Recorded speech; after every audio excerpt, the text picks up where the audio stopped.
right, a rainy day in Boston. The Red Sox have a day off, but the Red Sox front office does not. They are busy, along with 29 other Major League front offices, because we are closing in on the Major League Baseball trade deadline at 6 p.m. Eastern. 2 hours and 30 minutes left for Craig Breslow and 29 other guys to get their best deals done and improve their chances. Hello and welcome to a special edition of 310 to Left, presented by your New England Ford dealers and F-Series, America's best-selling truck for 49 years and the official truck of the Boston Red Sox. Tom Caron along with Rob Bradford. Baseball isn't boring. Trade deadlines are not boring. Oh, I love the trade deadline. I love being here with you. There's nobody I'd rather be with. If we logged how many hours you and I have filled here on this trade deadline show, it'd probably be longer than we would like to admit. I gotta be honest with you, TC. This is the most activity that if we combined about the 5 trade deadlines, we've already had more in this one than we had in those. I think that's exactly right. JP Ricciardi, longtime Major League general manager. You've been in the catbird seat for these things. We've seen some action today. This has been a pretty busy day. It's basically playing out the way we thought. You know, it seems to now with so many teams that are in it, it goes right up to the deadline, as you know. It seems to run right to that Saturday, Sunday. And then once one team starts, it seems like it opens up the floodgates, and that's exactly what's been happening.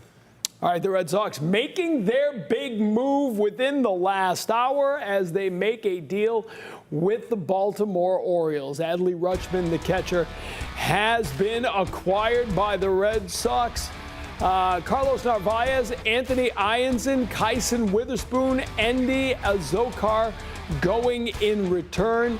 It's a lot to pay. Let's begin with Rutschman and what he does for this team. They wanted to add some power. They wanted to add some offense. They're adding it with Rutschman. You're getting a frontline catcher.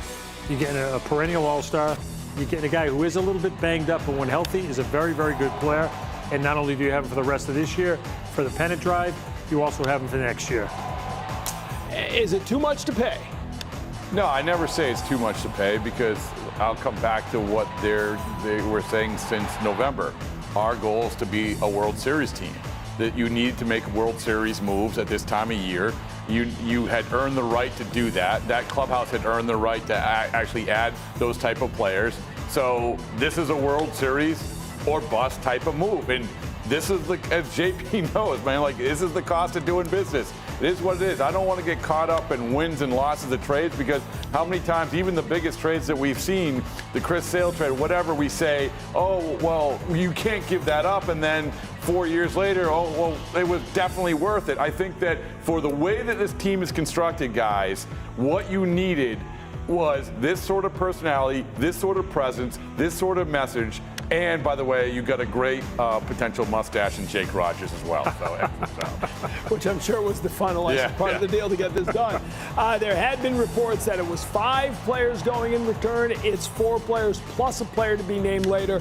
There was a long period from the early reports that this was happening, and I had been told that they were close to getting it done. A long stretch until it got done. He's on the injured list right now. It's a wrist issue. There's talk that the medicals slowed things down. How concerned were you when you were looking at a guy that you're trying to add for this stretch run, but he's on the IL? Well, this is when your team doctors now become a big part of the decisions you make. And obviously you have to get assurance from them that this is something he's going to be able to come back from. It's not anything major, and hopefully he comes back from it really quick. So I have to lean on my doctors. None of us went to medical school. That's the one time that they jump in and they become part of the team. You know, and we go back to 2021, where the Red Sox acquired Kyle Schwarber, and he had a hamstring injury, didn't play for about a month.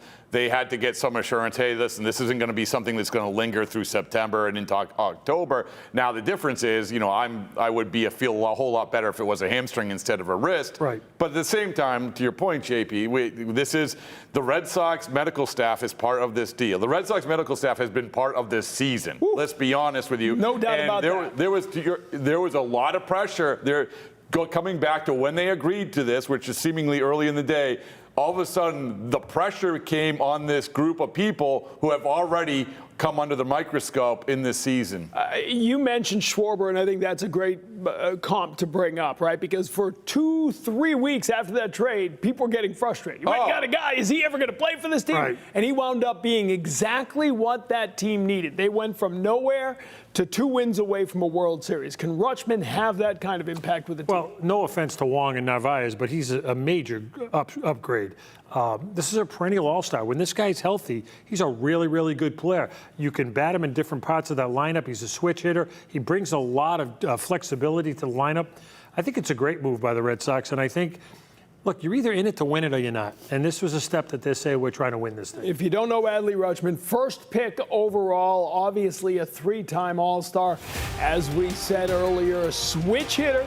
Now in his 5th season, again, 3 of those were All-Star seasons, including this year. He went to the All-Star game this year for his 3rd All-Star appearance. It's a few years removed from his Silver Slugger award. He was in the Home Run Derby there as well. But again, another adult in the room, right? Yeah. We've been talking about that. You've seen what Contreras has done, the impact he's had with this young team.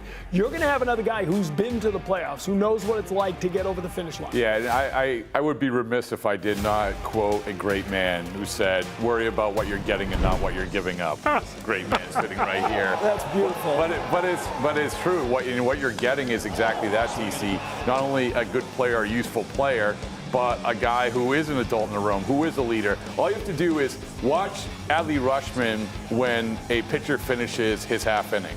What he does routinely is runs and greets him at the baseline. And I've always found that fascinating. That's like, okay, you know what? Let's revisit what exactly just happened. And there is so many elements of this. Obviously, he's a talented offensive player who can get on a run and can hit home runs, all of what they need. But I think that you hit the nail on the head. They still needed guys who understood what it took to get through a major league season. I think this guy does. When you talk about this guy coming into this team, we've talked about, is it tough to make a trade within the division? Clearly, the Orioles didn't mind. In fact, at the beginning of the day, everybody you heard that was in on Rutschman was an American League team. It was the Yankees, it was the Red Sox, it was the Rays. You see his numbers this season with Baltimore in the 67 games, played 90 games. The injuries are a concern, and we'll get to that in a moment. But what does his knowledge of the American League East do as a catcher? How much of an advantage is that for the Red Sox? Well, I think it's obviously a big advantage because he knows what it's like to play in Yankee Stadium. He knows where it is to get beat in Yankee Stadium. He knows what, obviously Boston, now he's on that side. But you also have to remember that Baltimore's pitching staff was not very good. He's inheriting a really good pitching staff. The young guys are going to lean on him. I think it's a big, big plus for those young guys. And I'm just fooling around here, writing down the lineup. And I look at him in the middle of that lineup compared to, no offense, to Wong and to Narvaez. He just links the lineup with a lot more pop, a lot more credibility. That's a good-looking lineup. He's got 16 games as a DH this year. He's got DH experience. Could that be a fit for him to get him in a little more? Yeah, absolutely. And listen, you want to get to the guy to the finish line. I mean, this is a big part of this, is that even if when he comes back from this wrist injury, if you have to take a little bit longer, you mentioned Schwarber. People should remember this. They lost. I mean, they lost a bunch, and everyone's like, oh, this is what you did? You got Hansel Robles and Big Fudge Austin Davis? But next thing you know, he becomes an iconic figure. And I do want to come back to the American League East thing, because you should understand how important it is, familiarity, and JP knows this. You did the deal with Taboni, obviously familiar with him.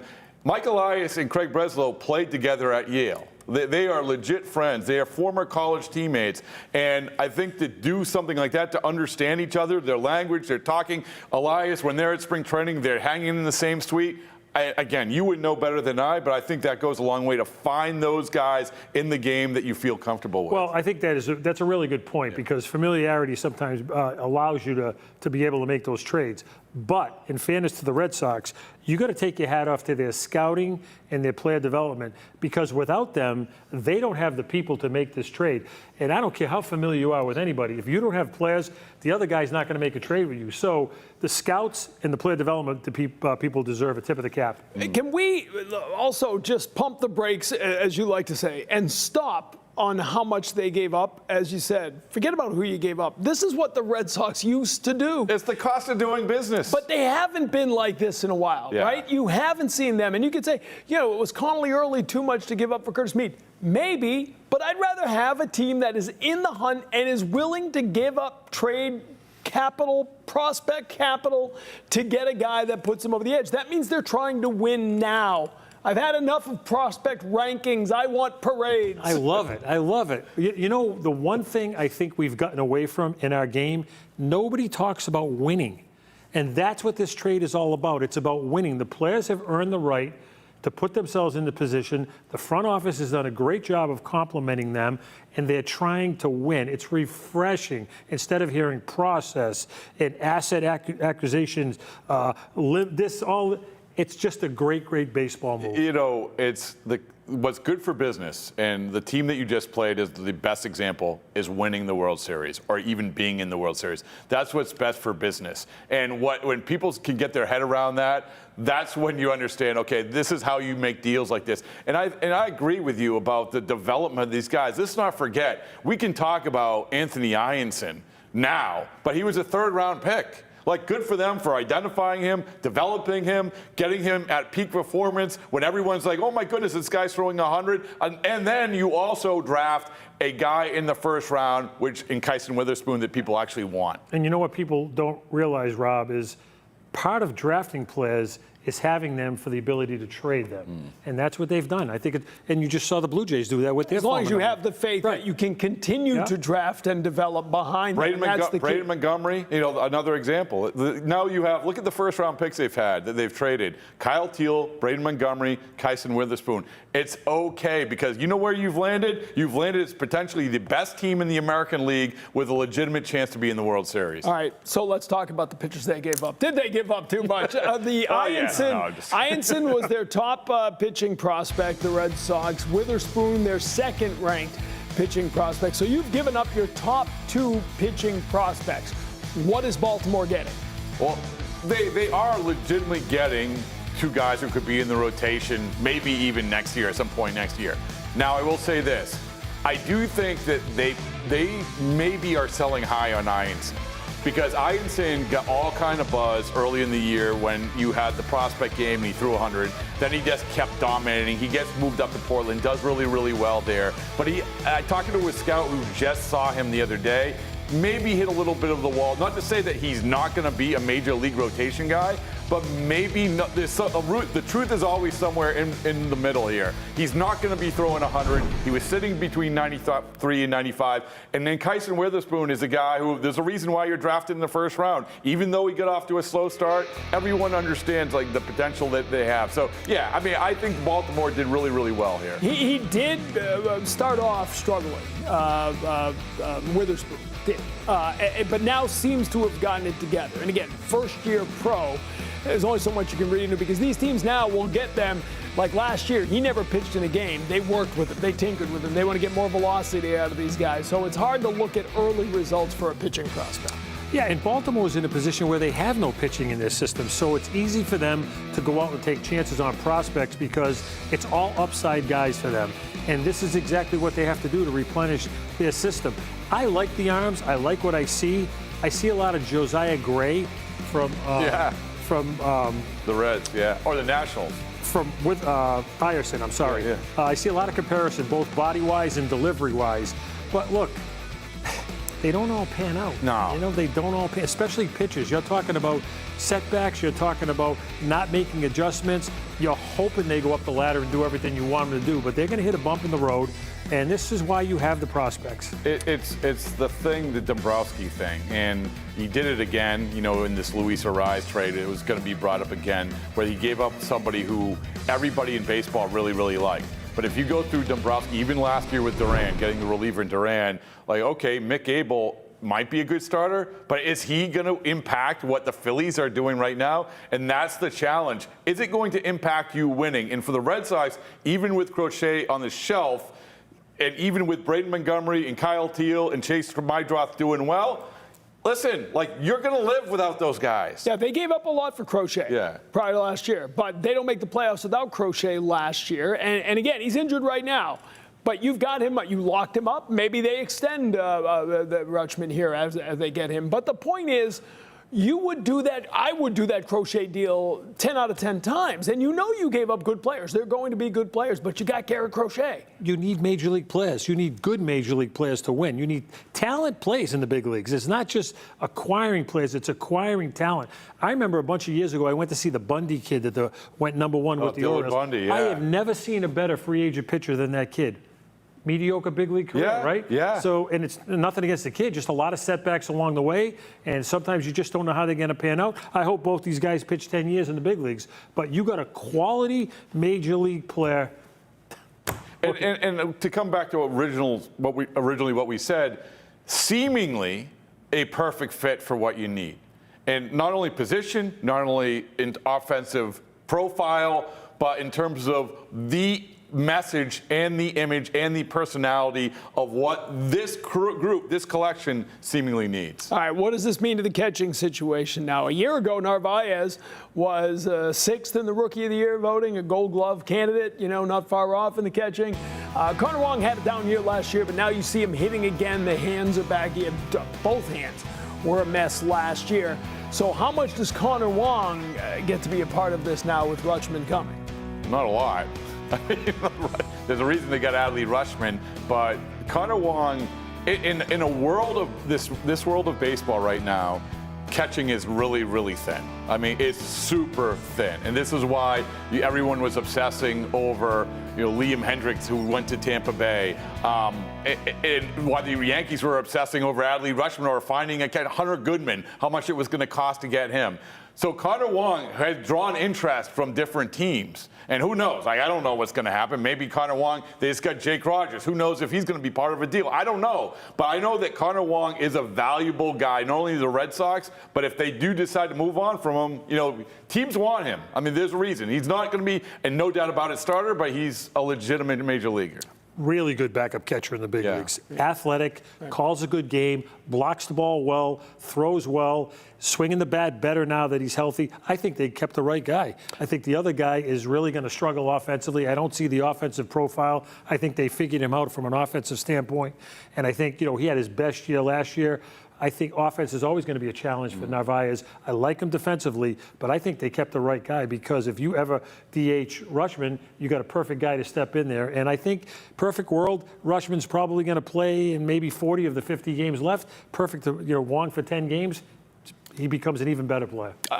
We're sitting here with a little over 2 hours till the trade deadline. Franklin Arias is still a member of the Red Sox organization, right? The two pitchers behind him are gone. Could they pull off another deal today? Could they go for another bat? We heard a lot of talk about shortstops. There are shortstops available. Could they still get something else? Yeah, the only way you deal Franklin Arias, and I don't think this is any secret, is if you get a C.J. Abrams. Like even with Zach Neto, I think that's a pretty big risk.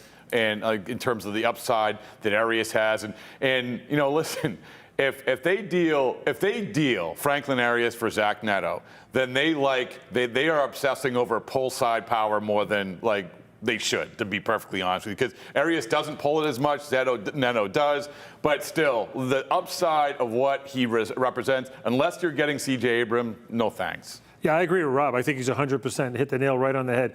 Neto, to me, is a swing and miss guy. In the playoffs, those guys get exposed so fast. But I look at this as a win-win. If they keep Arias, I think they got a really good shortstop. But as you said, TC, and I agree with you 1,000%. Abrams, if you could trade this guy for Abrams, you get him, you get Rutschman. You just added 2 All-Stars. You control Abrams for 2 more years. You might be able to long-term him. But that's the only guy I'm trading Franklin Arias for. Well, to be clear, I disagree with you guys because I would include him in a Bobby Witt Jr. trade. If you guys only say C.J. Adams, that's fine. Yeah. They're trying to build a new stadium in Kansas City. Listen, you got to have something to sell. JP probably said this before, too. You never know unless you ask. You never know unless you ask, right? So ask. That's how I got married. My wife said yes. I asked her. Has she been reconsidering that ever since the medicals? I don't know, She took a little while on the medicals. She's put me on waivers a few times. No one claimed me. When we talk about going to get another, and again, you've got time. By getting this done when you did, you've got time here to do another deal. Do they need to? Is this good enough? Is this roster with Rutschman added to it good enough to go to the World Series? I don't know how you feel, Rob, but I would like to see him get some more bullpen help or maybe a fifth starter because I'm really concerned about Tolley and I'm really concerned about Bennett getting their innings stretched out. One more guy to take the heat off those guys. I think that's a really good trade deadline. Yeah, there's three things here, right? There's a shortstop we talked about. What are you going to do? Are you going to rely on Trevor Story coming back? Are you convinced that Monasterio is going to stay on this sort of heater if you don't get somebody? So that's all of that's a little bit of a risky proposition. And you're right. The starting pitching, once they get rid of early, it doesn't immediately become thin, but you have two rookies who are going to get uncharted territory. You have a 36-year-old. You have Ranger Suarez, who had nagging injuries. All of that. I would love for them to go out and get maybe not a sort of middle of the rotation guy. You know, the guy who came up in some news cycles today with Nathan Eovaldi, which I don't think Texas. It's weird because DeGrom said no, I'm not going to waive my no trade. Nathan Eovaldi has a no trade. Talking to some people over there. I don't think either one of those players want to jump ship from Texas, so I don't know if Nathan Eovaldi even to come back to Boston. Maybe. Come on, Nate. Texas is still in it. No, I know, It's unbelievable. but they've already asked DeGrom to waive his no trade, and they say no. The only place he would be Atlanta. Yeah, and I will also say this: what's striking about this Baltimore trade, about that news about Texas, about a lot of these teams don't think they can win the World Series. The teams that actually think they can win the World Series is dwindling, even though you have a lot of teams in it. And one of those teams, obviously, the Boston Red Sox. And by the way, I told myself this morning I'm not going to bring out a looming lockout every time we talk about every deal today. But the truth of it is you don't know what next season is going to look like. You don't know what it's going to look like from a CBA point of view. If they get something done, you don't know how many games you might lose if the lockout extends. If you've got a shot this year, I think you have to go all in and go after it. And you also have to look at your competition. You're in the American League, and the American League is very, very weak. I can't remember it ever being this weak. It's very winnable. I mean, you look, I think the Red Sox are going to catch the Yankees, and I think they got an outside shot at catching Tampa. So there's a lot of things going for them, and I agree with you. Strike when the iron's hot. You did the Sacramento series. You didn't do the Dodgers series. Forget the American. The National League's weak. They're telling me that's the best team in the National. No, but I mean that had to make you. Yeah, we'll see what the Dodgers look like in October. Yeah. But the point is, this weekend had to embolden that belief that we could, if this team got hot in October, who knows how far we. Well, I think Dave Roberts said this. The Red Sox looked like the team that wanted it more.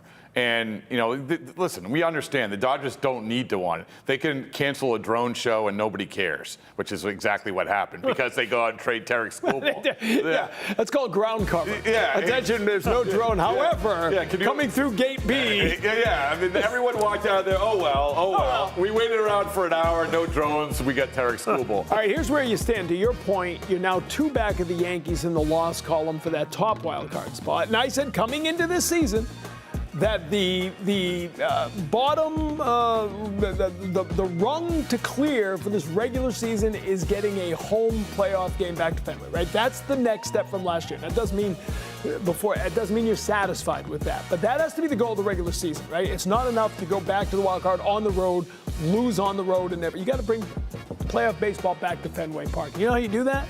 By winning the division. Catch the Tampa Bay Rays, and you're now just 5 games back of them. And you always want to be, I always thought if you could go into September no more than 5 games back, you got a shot. And right now, you look at it in the loss column, they're 5 games back with 2 months to play. What team would you rather be right now, the Red Sox or the Yankees? No, absolutely. This isn't a short sample size, guys, anymore. Not only do you have the massive amount of wins and small amount of losses, but going back in the last 40 games, they've beat against first-place teams. They're 14-0. This is undeniably one of the best teams in baseball, and you're right. Like this is, if you head into August that way, then you have to feel good. And really, to your point about the Yankees, right now, who would you rather be? Right, the Red Sox or Yankees? Absolutely, the Red Sox. No doubt about it. If you were Craig Breslow, how quickly are you trying to extend Rutschman? Well, I would reach out to his group, but. That an off-season conversation? It's an off-season conversation. The thing that scares you is most guys want to test free agency the first time. I will say this, if he's happy here, that goes a long way, because I've heard that Bichette is so unhappy in New York, tested the free agent market, got the big money, but there's something to be said about being happy. So maybe he really enjoys it here, but I think it's tough because these guys do like to test the waters. Yeah, it's Boris, the Boris guy. He's a Wasserman. Is he Wasserman? Is he Wasserman? Okay, yeah. But they're the same. I mean, they'll Neither one's not giving away anything. No. But it's this for years when we were talking about the Orioles, embarrassment of riches, the best Norfolk Tides, the best team ever in minor leagues, and you got Rutschman. Well, and you're going to re-sign Rutschman because you got a no ownership group, and that just simply never happened. So go ahead. No, and you brought up a really good point. Who supposedly had more prospects than the Orioles? No. And not a lot of them panned out. That's right. So it goes back to our point. They're great to have. They're better to deal. Yeah, and to answer for me, you don't talk extension. You have to make sure he's able to hold up physically. That's just the reality of it. What have we learned about Craig Breslow here in the last couple of months? I thought, when he did the Curtis Meade deal, I thought the interesting quote there was, I've learned it's not about trying to win the deal. Because if you try to win every deal, you're never going to make a deal. Because everybody values everybody the same. I think that was Chaim Bloom's problem. I think Chaim tried to win all the trades. But I think, for all the shots that Breslow's taken this year, we need to step back and give him some credit. This team has played really, really well. He constructed the team. He made some really good offseason moves. Now he's making some moves in season. And don't forget, he's never been a GM. So he's kind of learning on the fly. I think what really would have helped him was a right-hand man that had some baseball experience and could have guided him a little bit. But I think, everybody's been quick to come after him. I think we need to be able to step back a little bit here and say he's done a good job. Guys, he's nailed the last two offseasons. I mean, absolutely nailed the last two offseasons. 100%. And the boxes he had to check off was trade deadline. You could tell how happy he was he made that Meade trade get out ahead of this. Obviously, I think he's probably thrilled about doing this. But the overall conversation with Craig Breslow and seeing this, not only in terms of what he's doing at the deadline, what he's doing, what he's saying, everything in the media, everything he's doing, I get the sense that Craig Breslow has learned more, has evolved more than maybe any GM in baseball over the last couple of years in a lot of different ways. And that's a great thing because, as you point out, you don't know what you don't know, but you have to accept that. And I think that he did that in the last couple of years. And last but not least, Adley Rutschman walks through that door tomorrow. Now he's on the IL, but he gets here. He's part of this team. What does that do for that clubhouse? There isn't one guy in that clubhouse that's asking you, where's Iverson?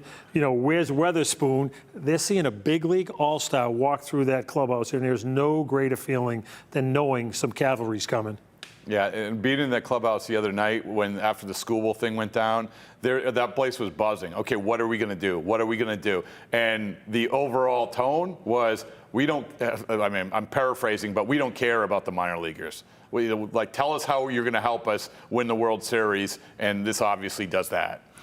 Can they get a new airplane thrown in as part of the mix? Another delay in case you missed cockpit. it. More troubles with their flight. It was a very late. I think they got it around 10 a.m. this morning from the West Coast. Day off today. But again, this was Jaron Duran on social media. Third time's the charm for the plane to break down again. You know how you know it's broken? Now he's taking it from that photo from the outside. He's not in the plane. That's the first thing I thought of. That picture is not in the plane. I guess the good news is they didn't hand out parachutes before they got on the flight. The goggles and scarves. Listen, the two biggest runs they've gone on this year have been after plane malfunction. Well, there you go. It's science. Third time's the charm. It is science. And by the way, I'll say it again because it still holds true. The Red Sox have a better winning percentage in August than they did in their record-setting month of July. So you said it can't get any better than this? They're proving it's right. They're not going to lose again, obviously. I don't know if that's true. I do know this. Boston's entered the chat. Is right around the corner. Travis, Lucy, and Joe ready to go. We'll be jumping in with them throughout the afternoon in our trade deadline special coming your way at 5:30. The Red Sox make a big move. Stay tuned to see if there's more coming.